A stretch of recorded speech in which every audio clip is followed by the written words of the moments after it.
We have with us Manish Taneja, co-founder and CEO of Purplle. He's a very special founder. I've known him for over 7 years. He was an investor and investment banker before he started. Given our preference for capital efficiency at DSG, two questions founders often ask us is always around whether capital is a and how do you react when peers raise a ton of capital? And I often use Purplle as the example to demonstrate that you can grow in a capital efficient manner no matter what. What Manish and team accomplished is phenomenal. They managed to scale a business in a really category in a capital efficient manner, despite two major challenges. One being low margins, poor customer loyalty, and the second being the fact that their peers, the likes of Nykaa, raised a ton of capital. And there was a general perception in the investor community that it could be a winner-take-all outcome. We'll get into the details in the chat. It's also a timely conversation given what the world is staring at, with the slowdown and investors across the board,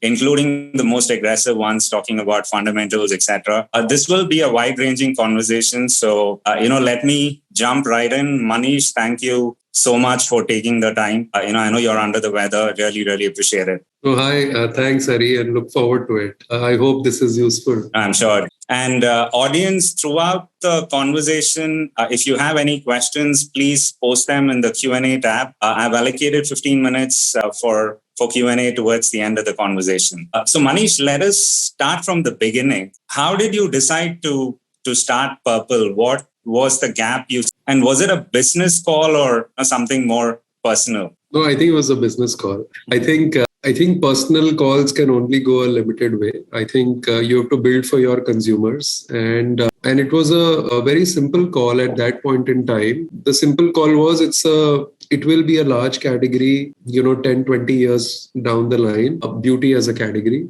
Beauty as a category has perhaps the best gross margins, across the value chain. And beauty as a category has a very, very high repeat. So these were three sort of, fundamentals that were in the favor of the category. And we thought, look, if we can stay in the game for long enough, hopefully we'll get to experience those margins and category size and repeat that, that will make the business very sound. So look, all three of us, three founders, all three men come from tier 2 cities where we grew up. So I grew up in north of India in a tier 2 city. Suyash, who's my co-founder, lived in central India in probably a tier 3, tier 4 city. And Rahul grew up in southeast of India, which is probably like tier 2, tier 3 city. So I think we knew the kind of landscape that existed there. There are still no beauty stores in these cities. I mean, India has been a beauty experience starved country. And we thought, e-commerce could be a way to bridge that gap where we would recommend the right products to consumers, give them the right advice, and hopefully they will buy products from us. Look, we were a little naive in terms of what would be good enough for customers to stay with us. But I think broadly that was the thinking, that if you get into a large market, if the market has good gross margins and if the market is high repeat, then you should be able to build a decent business as long as you can build some sort of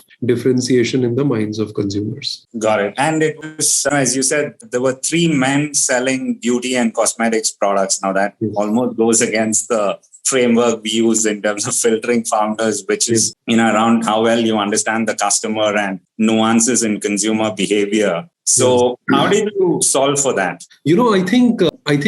I think it's a mistake that investors make in using that as a judgment call on whether we know our problem really well or not. I mean, obviously we got passed on from many VCs because we were all men leading it. So look, lots of VCs rejected us because they thought there was not a single woman co-founder. And I wish I had one. I mean, it's not like it's a drawback. I mean, I would have loved to have a woman co-founder. It's just that we didn't have one. But does that make us slightly less positioned to win in this category? The answer is no. If you look at it, most of Unilever's senior executives are men, and most of the stuff they sell is to women. I mean, whether you look at skin cleansing, we have a gentleman at Purplle who used to run Lakme earlier. It's a makeup brand. So I think it's a misconception that VCs should overlook and just not take that as a that against a few founders. And likewise, I mean, a woman can build a category that hitherto men were probably building. So I don't think, I think the way, I think if you find founders who have good empathy and people who can relate to their customers more, even if they don't belong to the same gender, it should work.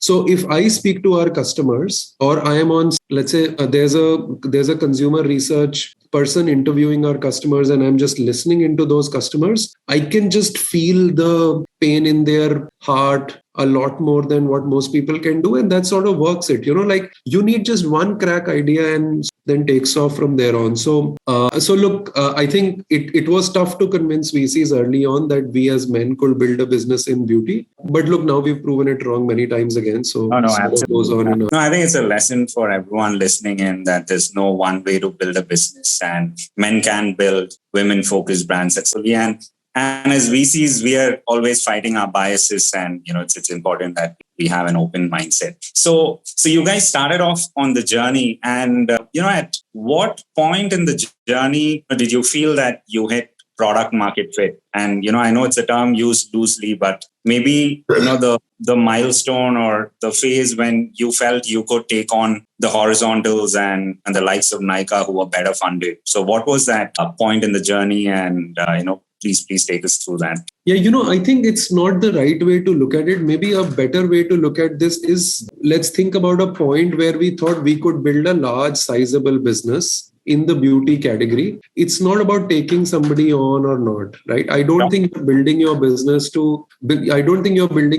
looking at competitors. I think then you're too distracted. No, absolutely. If I can rephrase, I think the question was more around at what point you think you can, you could have built it sustainably while you had competitors and completely aligned with you on everyone playing it different. In all honesty, I think it took us a lot longer than it should have taken us. I think, and this is the advice that I have to all founders, is I think we were too swayed, but in our early years, I think so there was one thing that we did very well in our early years. We were always very frugal. We never resorted to discounting as a way to lead sales. I think it came from our DNA. Rahul used to be at Tata Sons, and I used to work at Fidelity. Both of us come from very value-centric DNA, saying if we're not creating value for our customers will not stick with us. Discount will only take us somewhere. Right. But I think we were still fairly swayed by what market expected us to do. When I say market, I mean VCs. And so I think we ended up wasting a couple of years doing what VCs wanted us to do. And I think that's a lesson in hindsight. And I think, while we started in 2012, I think we had the real courage in 2017 when we had no money in the bank. 2016 I thought was not a good year for us. We had demonetization. We had no capital in the bank. And at the same time, I think where I failed the most in that year was I didn't have the courage to follow my conviction and do what everybody else was expecting us to do. I think you need to trust your own capabilities, because if you don't trust them, how will somebody else trust them? You need to demonstrate that those capabilities are leading to something good before others start trusting you. And for that, you have to take some contradictory calls towards versus what the market, is taking, and hope that, you will stay in the game long enough to prove them right. So I'll tell you what we did in 2017 really well. We had very limited money in the bank. The money in the bank was less than $100,000. And we had some $200,000 of receivables from large companies. We said we will stop doing business with these large FMCG companies and start using whatever capital we had and data we used to sit on to create our own products and brands. I had never imagined it to turn out to be a gold mine like it has, but our data proved to be bang on in terms of what SKUs we launched, and they turned out to be gold. It also turned out to be a negative working capital business because, I used to get credit from manufacturers, and if you mark up your products 4x, which means if you sell only 1/4 of the inventory you have bought, you basically have recovered the money that you need to pay to your supplier. And so from a working capital positive business and low margin retailing business, we turned it around into a high margin working capital negative business by just stroke of one decision to say, look, let's trust our data and build products accordingly. To be honest, we had spent the previous year trying to monetize that data by selling it to large FMCG companies, and nobody would buy it because we were not credible enough for them to buy this from. How could we replace a Nielsen, and we had no credibility. And we just wanted our data to prove itself right. And so we started building products. I think the second big contra thing that I think we did, and look, fundamentally, these all things look right. It's just that most people don't have the courage to pick it up. And also, most people don't have the tenacity to take it forward for long enough before it leads to fruition. So in 2018, August or July sometime, I took a call that we will start building our loyalty program. And most loyalty programs in the country are built on point system. So if you shop for 100 rupees, I'll give you 1 rupees of points back. That's what most loyalty programs are. They're actually a piece of crap. Nobody goes to a store carrying a card and saying, can I use some of my points because I shopped here for 5,000 rupees last year? And also they come with lots of bells and whistles around. You can't use it for more than 1 year. You can't carry it forward, all that nonsense. We said we will ask customers to pay money for our program. And we will offer them special services. Because see, otherwise what happens is in a country which is very value centric, nobody wants to pay. The customer doesn't want to pay for the service. The seller doesn't want to pay for the service. Then how do we make money as a company? At somewhere you have to start charging. So from day one, we started charging. Today, this cohort, which is called Purplle Elite, contributes to 1/3 of our revenue. It contributes to 50% of our repeat revenue. And only 6% of our customers contribute to this. Imagine if 20% of our customers become part of this membership loyalty program. I just think it will contribute to 70% of our revenue. That's what our revenue is. Our revenue is what our repeat customers give us, not what new customers give us. But look, at that point in time, there were hundreds of questions saying, why should a vertical commerce company have a loyalty program? What right or do you have to have this? Should you give it free above a certain transaction? In those days, Zomato Gold used to come free with Airtel something or something. I mean, those don't lead to good customers. When you give things free, you get free customers only. Right. You don't pay. We don't want those customers. I mean, there is CAC, which is cost of customer acquisition. There is also CCAC, kachra cost of customer acquisition. You also acquire kachra customers by throwing in these freebies. In fact, our data tells us that the more discount you give in your first order, the lesser likelihood this customer will repeat with you. But what do? We try to create an impression in the mind of consumers that we offer you better value for money. But that's counterintuitive. Right. Higher the discount in first order, lower the second order propensity. This is what our data suggests us. And there is causality. There is no correlation I'm referring to. There's causality. Right? Higher the first order, higher the repeat. Lower the discount, higher the repeat. If you're part of elite membership, higher the repeat. Then what is the point in acquiring customers by giving discounts? I mean, you can solve your problem today by showing some numbers saying, oh yeah, I'm acquiring 1 million customers. But maybe out of them, 300,000 are useless. So I think trusting yourself to do the right thing. Sometimes data will tell you, sometimes data may not tell you. But I think just in your heart, you know that this is not the right thing to do. And what is the right thing to do? If you can persist at for long enough, I think it works. If you don't persist at for long enough, then, sort of somewhere you just give it away to somebody else and you lose that edge or leadership that you had. Right. No, very interesting. So, you had $100,000 in the bank, and I think from there you drove the business to 200 crores in top line and to profitability, right? Yes. And we had $70,000 to be exact. Okay, even better. And if I think you went through it. So if you were to summarize the top 3 business decisions you took that helped you get there, what would those be? I think you touched upon them, but if you can just summarize them. I think differentiate for your core consumer. My core consumer was this tier 2 city woman who wanted exciting products, who wanted them at value, who wanted them at a price point that she could afford. And those products were not available in third-party brands at those price points. And so we created those products and it just worked magic for us. I mean, in many times what happens is when it comes to personal nuances, you referred to this in early part of our interview where you said, was there a personal problem you were trying to solve? In fact, I think personal problem has a bias of not looking at data. And I'll tell you why. We used to look at this data and we found that there was a lipstick called L18, which used to sell at 100 rupees. We used to get a lot of traffic. but it didn't used to convert, which means that there is demand at that price point. We are not able to convert it. What we did, we launched a spectacular lipstick at, I think, 105 rupees. It was called invaluable creamy matte lipstick. It felt as good as a 600-700 rupee lipstick when you applied it on your lips. Obviously, we compromised on packaging to make it cheaper. Right. I think our lipstick volumes went up 7 times in one day. Right. But we live in tier 1 cities. We earn tier 1 salaries. We will never create a product at 100 rupees because we don't think people around us will consume it. So we are not building for businesses for us. We are building businesses for our consumers. Till date, it happens to be the number 1 makeup brand on Purplle when we have Maybelline and Lakme running discounts. Right.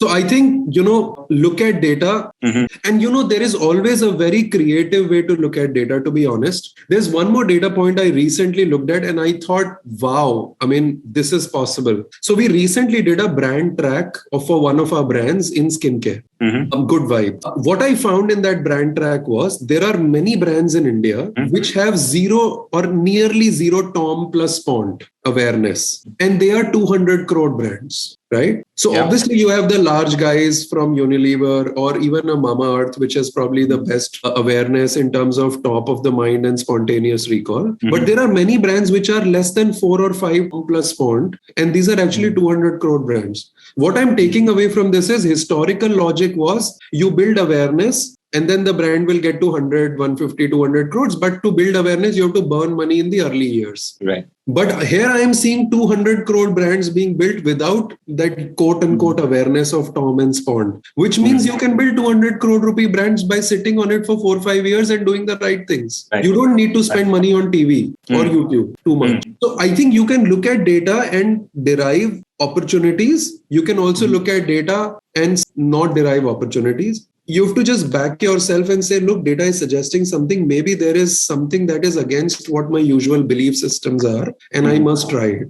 Right. And I think that's one of the things that has always helped us. Got it. And, given you spoke so much about data, and that's an area where I know there are a lot of founders that are sitting on a lot of data, given the website, customers, traffic, all of that. But usually, they are a bit lost on where to start, in terms of mining insights, etc. What would your guidance be, be it resources that you can point them to?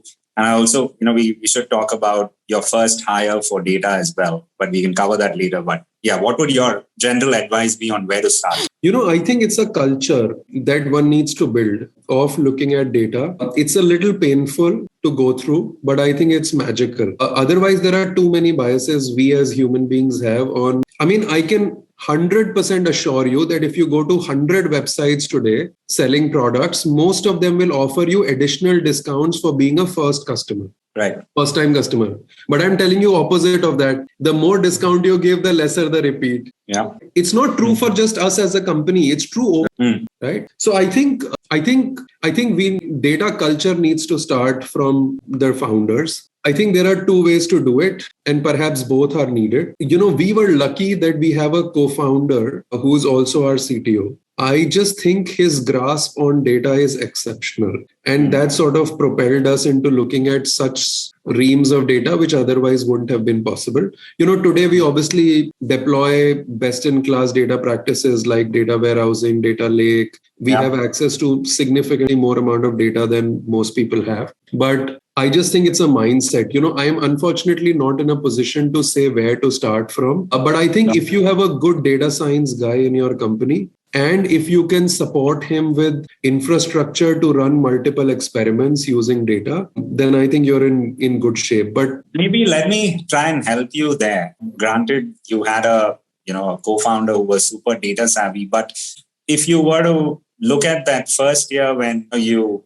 were working on the data, were there any top 2-3 priorities that you had for the data mining initiative? What you wanted to achieve at the end of it? I think the first and foremost thing we wanted was can we store our data in a format that is mineable by lots of people? I mean, I just think storage of data itself is a problem that one needs to solve for initially.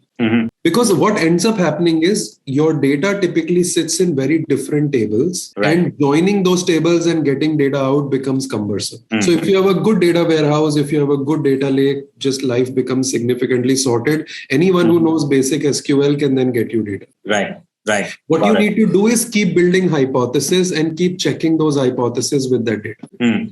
Obviously, today, with expertise we have, we can run multivariate analysis to figure out what parameter causes what on the business. But I would say just start with infrastructure for data, because if you don't have that set up, then it's very hard to do things manually after you have large sums of data. Got it. Understood. So, you worked on data and you cracked a customer acquisition at a very competitive cost, etc. But then as you were pushing, as you were scaling, what were some of the ground rules that you said that helped you, keep the acquisition costs in check as you scale, right? Because that's a common challenge across the portfolio when you start. Yeah. It's a very good question. And I think competition will keep increasing. It's a given that, we should all assume. If we think we have 3 competitors, we probably have 30 competitors. So it's just that we don't see them on an everyday basis, but they're all taking share from the same advertising platform that you need to advertise on. Yeah. I mean, if a Maruti is buying ads on YouTube, your ads will become expensive. And if there is IPL, your ads will become expensive. If there is Diwali, your ads will become expensive, and so on and so forth. So I'll tell you what we've done, and I'll give you an example of recent past. I think 3 years ago, our cost per install of app used to be X. Today, that cost per install is about 2.5x. Right. But our CAC has only increased by 20% because we've been working on conversion rate optimization.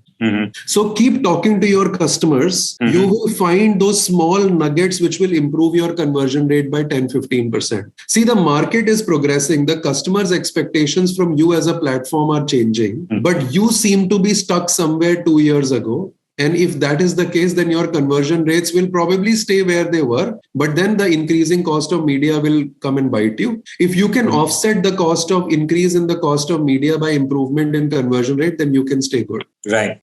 It's just very, very straightforward. So what we do every day is, as a product team, we continuously work on how can we increase our conversion rate for both new and repeat customers. And like small increases today at our scale obviously give us a lot of benefit. But I'm saying any increase that gives you 10% benefit in your conversion rate. If your conversion rate was 2 and now becomes 2.2, your CAC has come down by 10%, and continuously work on it. There is no upper cap to what conversion rate you can get. I mean, the conversion rates we sit on, we never imagined this 3 years ago. But then we also never imagined that our CPMs will go up so much and therefore our CPIs will go up. I mean, YouTube, Google and Facebook are not in your control. They will keep increasing prices by 35% every 6 months. I think it's your responsibility as a business to make sure that you also improve your conversion rates so that your CAC stays under control. So you had a strong focus on increasing conversion rates, but again, the theory is conversion rates also plateau out at a certain ballpark. But you think that even at your scale, and then it'll help if you can give some ranges. Sure. Yeah. I mean, I don't remember it exactly, but I think our cost per install used to be 18 rupees 3 years ago. Now it's 42 rupees. Our CAC used to be 200 rupees, is now probably 230, 240 rupees. Right. So it hasn't gone up, but cost per install has gone up. And where are conversion rates today? I don't know it exactly, but I think it must be 2.1, 2.2 times of what it was 3 years ago. Understood. Okay. Yeah. And, what would your... And look, there are many, you have to look at where all the customer drops are happening. I'll give you an example. I'm giving you 2 or 3 examples of how we worked on it. We used to ask customers to sign up using email. We then changed it to phone number with an OTP. Sometimes the OTP did not used to get delivered because of some screw up at the telecoms end. So the customer couldn't log in. If the customer can't log in, the customer can't place an order on the app. Very recently, we moved to Truecaller. So we know on this phone, what is the phone number of the SIM card. So we don't need to send OTP. Our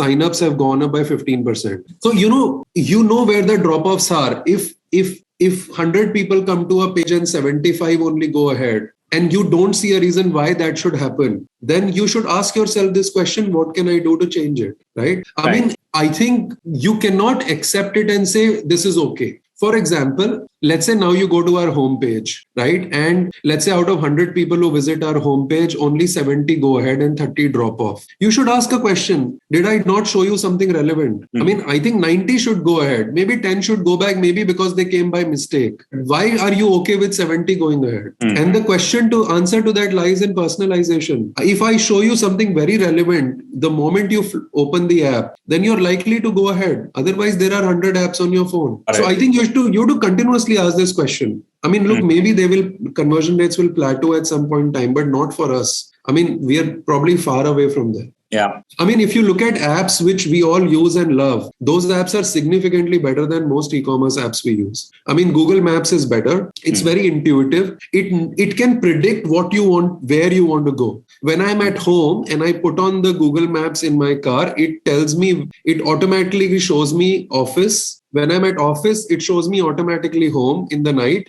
It just knows. Why should I type every time? Right. The first thing that I should see is the most relevant thing that is there for me in 8 out of 10 cases. That's when we will become better. Otherwise, we are just otherwise we are not as good products as we want ourselves to be. Yeah. So, clearly it's about focusing on the fundamentals and conversion rates and keeping an eye on that as you scaled up. The other important factor in capital efficient scaling is the team and org culture itself. Yes. And, one of the serious arguments, pushbacks that I always get with respect to capital and growth is that you need a lot of capital to attract top tier talent. So how did you manage to attract and hire top tier talent when you had such less capital? I'll tell you, the best way to attract talent is through referral. At our scale, at any scale, I don't think we are smart enough to judge people in interviews. So when you're at whatever scale you are, you figure out how many important people you need in your system. I'm assuming that number of people is not more than 5 or 6. If you are telling me that you're a founder and you're not even resourceful enough to get 4 people to work with you, it's not about money. It's about, am I persisting enough with this individual to join me or not? And obviously, you have a way to compensate in the form of ESOPs. You have to be nice to people in terms of ESOPs. You have to be, you have to be transparent. Your ESOP policies have to be nice to employees. We have an accelerated vesting in our ESOP policy. We have equal vesting over 4 years. We don't do this 10, 20, 30, 40%, right? And we just commit to people that, look, if at any given point in time there's a time to cash out, I will make sure that you get your money before I get mine. I mean, as long as you can instill that kind of trust in people, people join you. Right. So I think when you have to recruit a few people, key leaders, I don't think it's about money. I think it's about you being resourceful enough to reach out to your colleagues, your ex-colleagues, your friends, to recommend some people to join you. And you pay them handsomely in ESOPs. I mean, today we have people at Purplle whose ESOPs are worth closer to 100 crores. We are not a $10 billion company, but these are people who've helped build this company, and this is what they deserve. In fact, I love working with entrepreneurs. I think if you ask me what's the purpose of my life's purpose would be to work with entrepreneurs and build something massive. And so we have now 10 entrepreneurs working in Purplle, perhaps because they get autonomy here. I don't know. I mean, I don't know what attracts them, but I think they get compensated handsomely in terms of their ESOPs. And I think it's our job to share wealth with people. Amazing. We should talk separately. You should consider raising your own fund later if that's the purpose of your life. So I don't do minority transactions. Fair enough. The other thing is you spoke about key employees, but the other common challenge that founders face is, with middle and lower employees, there's always this churn, and there are issues around people moving on once the appraisal happens, etc. So any best practices that you can talk about? I think lesser number of people in the firm are better than more number of people. It forces you to prioritize. Instead of doing all things, And so you don't end up doing anything well. I think if you have lesser number of people, you just do better things and you become very successful at it before you get into something else. I just think with more number of people, you have this lure that, I can do many things at a time, and you basically don't do anything really well. I think purely from a team point of view, a team level -1, -2 point of view, I think in your early days, treat them like family. I mean, most people used to, most of them had ESOPs. Just to give you a perspective, even our office boy has ESOPs, right? He's been with us for 6 or 7 years, right? He doesn't know what he's sitting on, but maybe his future generations will benefit from ESOPs he has. So I think from our point of view, we've been hopefully generous in doling out ESOPs. Obviously, our price per share has been going up, and so everyone's benefited from it. And look, I think in our initial years, we've treated them like family. I mean, we knew about them. We knew when there was a pain point, and if we could solve it, we solved it. If we couldn't solve it, we did lose some people. Right. And I think it's okay. Yeah. And I can see quite a few questions coming in. So let me just, run through a few other topics that I wanted to cover. One of the important ones is just the fundraising environment. I've known you since those days when, peers in the same segment had raised a lot of capital, and, you stayed heads down and built Purplle. And I know how difficult the environment was and the general perception was. So, what gave you, today you're able to speak very objectively about that whole journey. But back then, what gave you the belief that you could drive the business to sustainability? And I see a few questions here around how you can react when peers raise more capital and resort to discounting, etc. So would just be useful to understand how what gave you the belief that you could pull it off and drive it to profitability back then. I think two parts to this answer. One is, I think, just a financial model which shows you that you can get to profits and tweak those assumptions to figure out what's the most likely assumptions you can hit to hit profitability. I mean, I do this even today, where if I want to create plans which are 5 or 10 years forward, I keep looking at our assumptions, keep adding new businesses. But I think you have to do this exercise for yourself. You have to say, look, if I have to become profitable, these are the 3 or 4 key levers that have to change, and hopefully by this much, right? Then you ask yourself this question, is it possible or not? I'm sure it's possible, right? You have to compromise on 1 or 2 things in life, and it's possible. Maybe sometimes you have to compromise for scale. But look, what's the point of scale if you're running out of money? Yeah. I think the most important thing people don't realize is that India will grow at 8-9% year on year. If you stay in this country alive for 20 years, and if you are half as intelligent, you will grow at 20% year on year. That's brilliant. There's no problem. You don't have to compare yourself every day to somebody else and say, oh, this guy is growing faster, I'm growing slower. Am I wasting my time? So and so forth. You can't compare yourself to people. It's just not happening. Their resources are different. Maybe their shape of mind is different, whatever. I mean, their people are different. We can't compare ourselves. So look, 8 years ago, I stopped having newspaper at home. I don't have DTH connection at home for last 8-9 years. I just don't watch news. I think it just creates FOMO. There is no need. No, I mean, absolutely. what you're focused on is those 10 hours in a day. Am I using it the best way I can? And do it in the best way according to your values. For example, one of my values was, I don't want to be there in the media. And I think we've not been in media for a long period of time because we don't want people to come and ask us things. We're just building something. Let us build it large enough for us to come out, and maybe then we'll have better answers to give, because at that point in time, we had no answers. But we don't want to be in media. We don't want to tell people what our targets for next year are, because what if we don't achieve them? The best thing with investors is to build credibility. What you say is what you deliver. If that's what you do, most investors will love you. If you say something and don't deliver on it, and if it happens 2-3 times in a row, then you're going to lose that trust and credibility. We never wanted to do that. I mean, the entire world quotes GMV. We don't quote GMV. We are not in GMV business. We don't look at GMV hurry in our company. I mean, for last 5 years, we've not looked at it. We don't know what our GMV is. I'm being very honest to you. I don't know it. We look at net sales, net of returns, cancellations, and discounts. I think second, so build a business plan which potentially takes you to profitability or a break even. Figure out what are the levers you need to change. Right.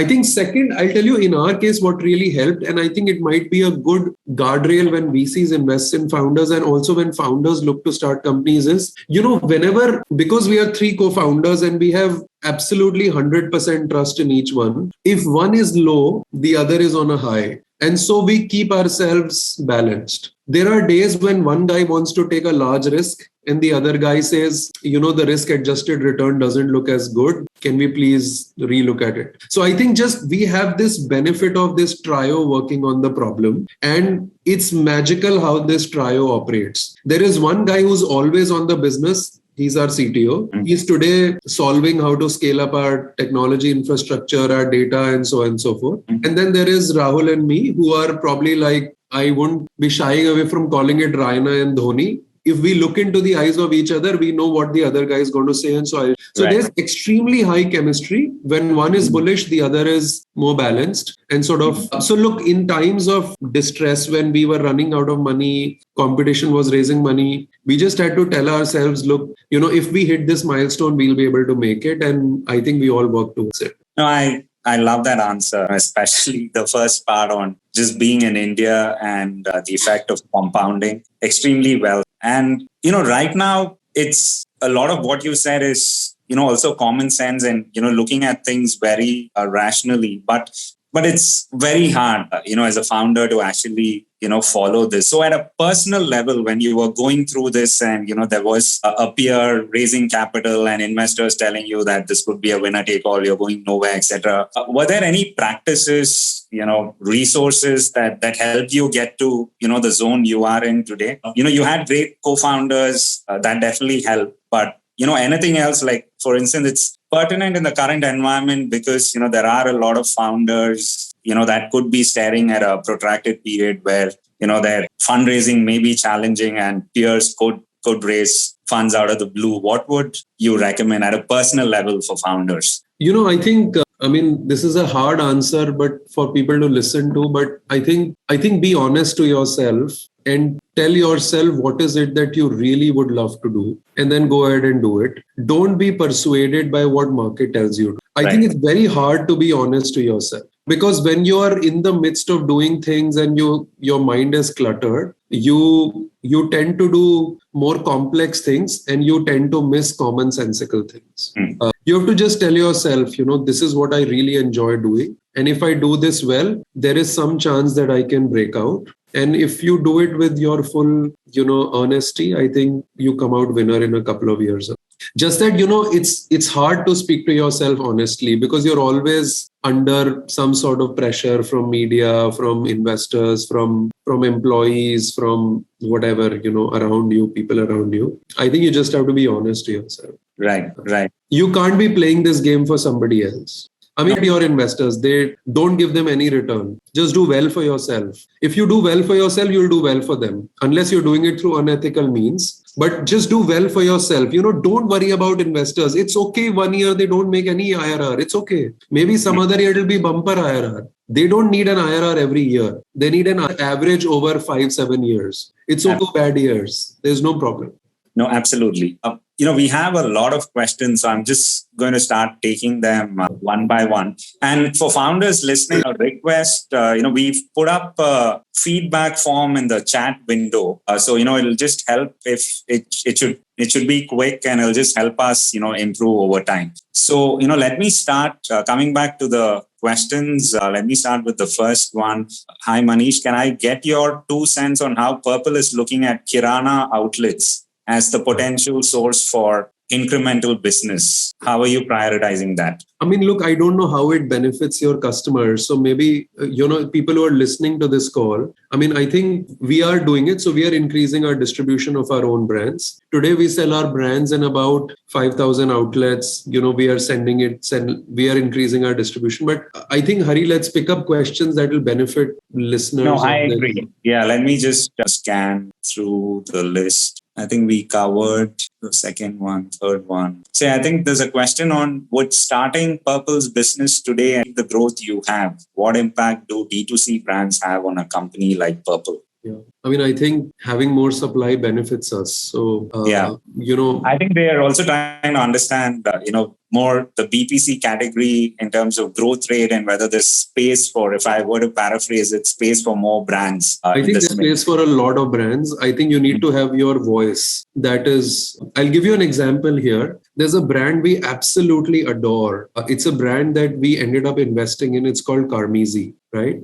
It's a brand in feminine hygiene space. They used to make sanitary pads. Everybody and their uncle we spoke to when we were doing the investment said, please don't do this deal because this is a category where, P&G and J&J will not let you survive. Right. Look, given that we had done very well on our own brands, we just told ourselves, great, this is contra. Nobody wants to do it. We should definitely do it. I think what we loved about the brand is the voice it has.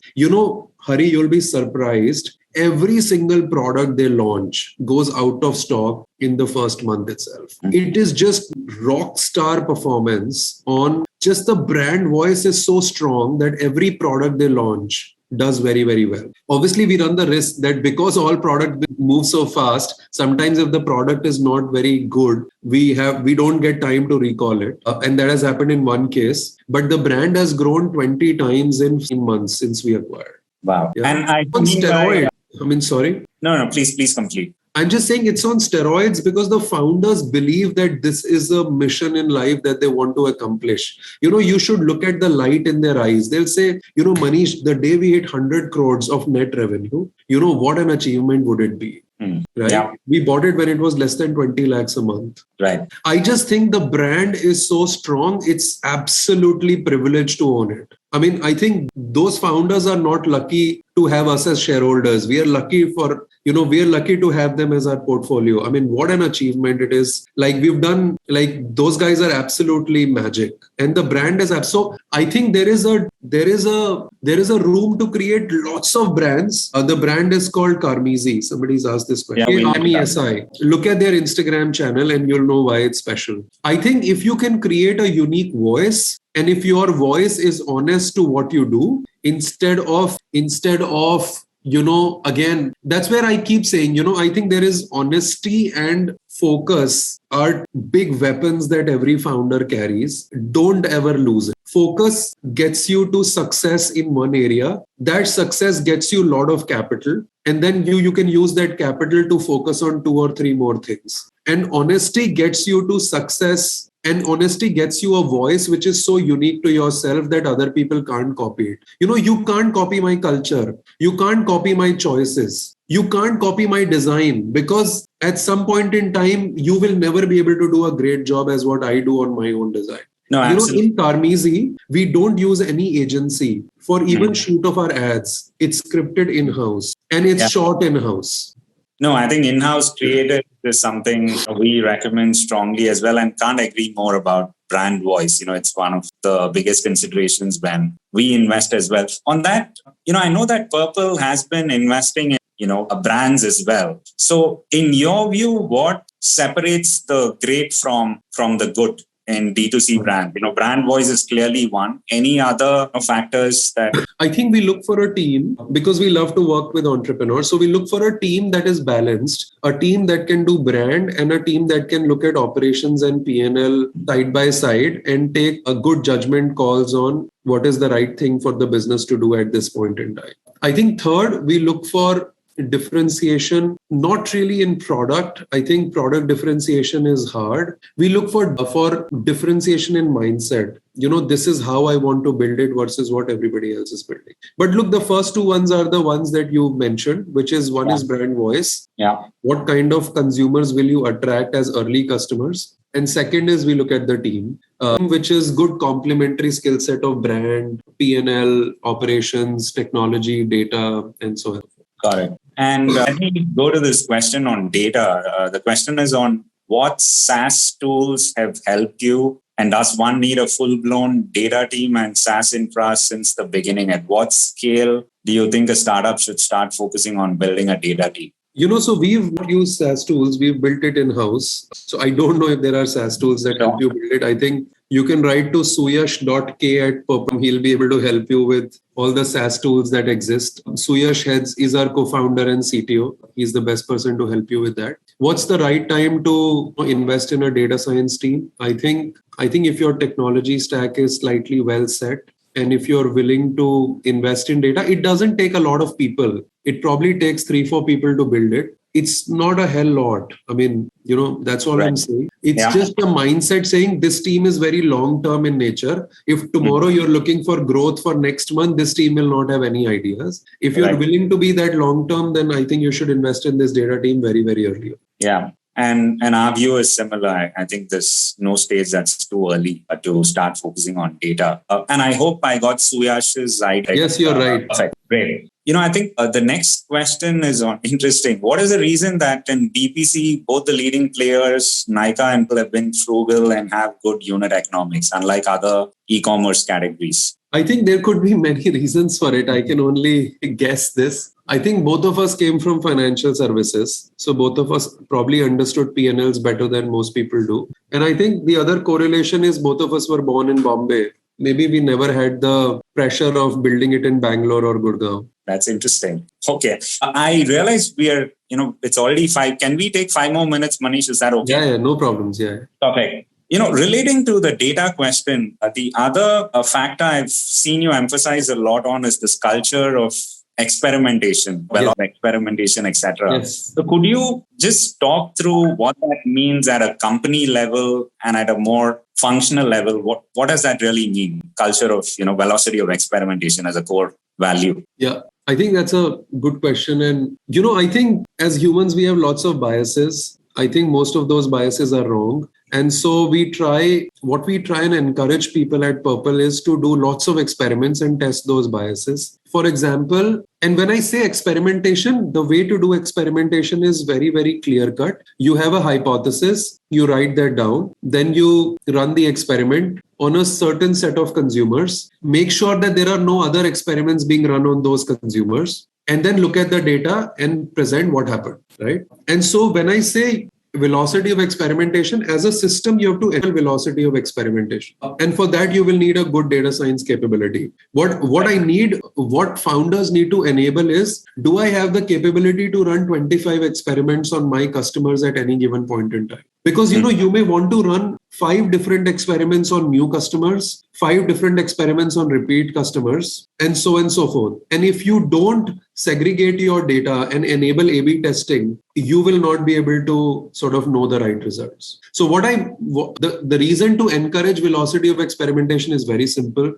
We have too many biases. It's A versus B's opinion. We don't want that. Let's do an experiment. Within 2 weeks, we will know. What as a system we struggle sometimes to do is, do we enable it enough so that we can run multiple experiments at a time where one set of customers is not impacted by any other change, except that this one change, the experiment that you do. Got it. The next question is on how do you look at your repeat data? What short-term levers, if at all, have you figured out to boost repeat? There are no short-term levers to boost repeat, unfortunately. I agree 100%. I'm going to, it's going to be a quick fire. We'll try and cover as many questions. How is your allocation of time on various aspects of running the business changed as the company has grown? Yeah, good question. I think today I spend 70% of my time on HR. My job is today when we are a $150 million business, my job is to inspire people to dream bigger, and that inspiration doesn't happen overnight. It takes time for people to believe in themselves. And so I spend most of my time sort of speaking to people internally and making sure that they dream, first of all, and then they start working towards those dreams from a professional point of view. That's the job. 4 or 5 years ago, I used to be very actively involved in doing things. Which SKU are we launching in which brand? All of that stuff I used to do. Today, that's not really the case. In hindsight, this is brilliant. It's not something I had set out. I never wanted to do HR in my life, but I just think there is no way to run a large business than to be a brilliant people's leader where you coach them to dream big and then take risks to achieve those dreams. Absolutely. the next question is, what were the key drivers of driving adoption in tier 2 towns in the first 2-3 years of business? I think vernacular communication was one of the big levers to drive adoption in tier 2 and tier 3 markets. Got it. And again, it was contrary. We like to consume content in English. We look down upon content in Hindi and in local languages. But unfortunately, that's the king. I'll tell you how did we come to this realization. We released a video in Hindi with a normal girl on her channel on YouTube. It was called Kajal Lagane Ke 6 Aasan Tareeke. We also launched a similar video in English with a TV actress with many more followers in English. It was called 6 Ways to Apply Kajal. The English video got 600,000 views. The Hindi video got 25 million views. The writing was on the wall. Right. You are not the customer. The customer is somebody else. Build for them. Don't build for yourself. The next one is on physical stores. Purplle tried physical stores and closed it. And Purplle plans to open physical stores. What was the learning from the experience and how are you approaching it differently now? Yeah, I think we tried one physical store because of some misadventure. We closed it in 3 months because we didn't have bandwidth. Now this year we are going to get back to physical stores. You should see something come out in next 3-4 months. Perfect. More pin code level data to predict where we'll be more successful and where we'll be successful. Right. And final 2 questions, Manish. First one is, what is something you know now that you would have preferred you had known when you started Purplle? Trust yourself. Lot more. Fair. Be honest to yourself and trust yourself. Your building is for yourself. You can't do it for somebody else. No, absolutely. And it's about have this belief in you to take contra bets. Yeah. I think this is the year when VCs should write the most number of checks. But unfortunately, they will not. But we have a lot of dry powder that should not be. Yeah, so look, I'm not referring to specifically DSG, but I'm saying in general, now valuations are saying everyone should double down, but probably, that will not happen. And I think one should take contra bets. This is our job. Perfect. And before my last question, a request to the audience again, please fill up the form. It'll just help us, learn and improve better. And the last question, Manish, you said the journey began as a business idea and, you've scaled up successfully now. So what keeps you going now? And, what's the plan from here on? I think my dreams, they keep me going. I think I have a very large dream. My dream is to build a multi-billion-dollar sales company out of Purplle. I think we are only at $150-200 million right now. So we have a long way to go. It may not happen only in India. It might have to happen outside. But I think the ambition is to build probably the largest beauty company out of India. And for that to happen, I think it will take 10-15 more years. But No, that's awesome. And Manish, this was the last and I think there were a lot of lessons for the founders. So thank you again for joining us and thank you everyone for joining us. See you soon in the next episode of Brick by Brick.